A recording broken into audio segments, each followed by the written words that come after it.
Doctor के सख्त निर्देश के मुताबिक मीरा आराम कर रही थी, लेकिन सास को यह मंजूर नहीं था। उसने ताना मारा, क्या समय आ गया है? बहू आराम कर रही है और सास उसकी सेवा में लगी है।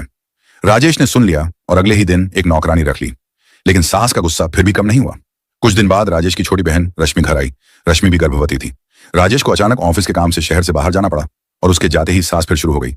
मीरा, रश्मि को आम बहुत पसंद है, काट के दे दो। मीरा, उसके लिए उसका मनपसंद खाना बना दो। मीरा, रश्मि का कमरा साफ कर दो। मीरा चुपचाप सब करती रही। डिलीवरी की तारीखें पास थी। एक दिन मीरा झाड़ू लगा रही थी दरवाजे के पास, तभी पेट में तेज दर्द उठा। उसकी चीख निकल गई। उसी वक्त राजेश घर लौटा, दौड़कर मीरा को थामा। उसी पल सास भी बाहर भागी और बोली, राजेश जल्दी आ, रश्मि को लेबर पेन शुरू हो गया है। राजेश ने दोनों को और मां को भी कार में बिठाया और सीधे अस्पताल ले गया। ऑपरेशन थिएटर के बाहर इंतजार करते हुए राजेश ने मां से पूछा, मां, आपने फिर मीरा से काम क्यों करवाया? डॉक्टर ने मना किया था। सास बोली, बेटा, मैं मीरा की भलाई के लिए करवा रही थी। काम करने से नॉर्मल डिलीवरी होती है। तभी डॉक्टर बाहर आए और मुस्कुराकर कहा, बधाई हो, दोनों मां और बच्चे स्वस्थ हैं।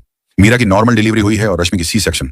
राजेश मां की ओर मुड़ा और मुस्कुराकर बोला, धन्यवाद मां, मीरा की इतनी देखभाल की कि उसका नॉर्मल डिलीवरी हो गया। काश आपने अपनी बेटी रश्मि की भी इतनी ही देखभाल की होती तो शायद उसकी भी सिजेरियन नहीं होती।